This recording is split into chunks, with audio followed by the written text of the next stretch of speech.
करणं झाली त्या बाबतीमध्ये।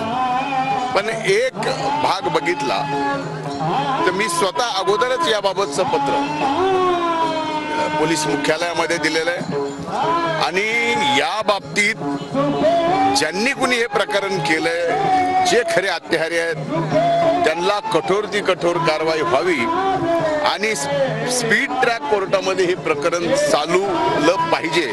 त्याशिवाय लवकर न्याय मिळणार नाही आणि ज्यांनी कुणी केलंय त्याला शिक्षाही मिळणार नाही। या भावनेतून मला या ठिकाणी एकच सांगायचं आहे या मायबाप बीड जिल्ह्यातल्या जनतेला, सर्व जाती धर्मातल्या, की हे प्रकरण जे झालंय हे कुठल्याही राजकारणामुळे झालेलं नाही। हे प्रकरण कामाच्या व्यवहारातून झालेलं प्रकरण आहे।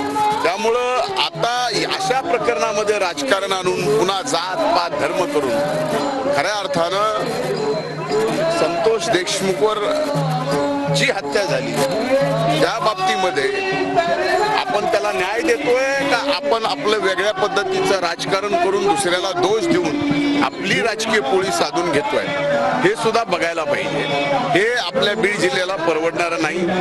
म्हणून माझी एकच भूमिका आहे आणि ती सुस्पष्ट आहे की काहीही झालं तरी जे संतोष देशमुखचे हत्यारे आहेत त्यांना कठोरती कठोर शिक्षा झाली पाहिजे, फाशी झाली पाहिजे। एवढी स्पष्टपणाची भूमिका मी या ठिकाणी घेतलेली आणि हे प्रकरण स्पीड कोर्टामध्ये, जलद गती कोर्टामध्ये सुद्धा चालवून निकाल लवकर लागला पाहिजे।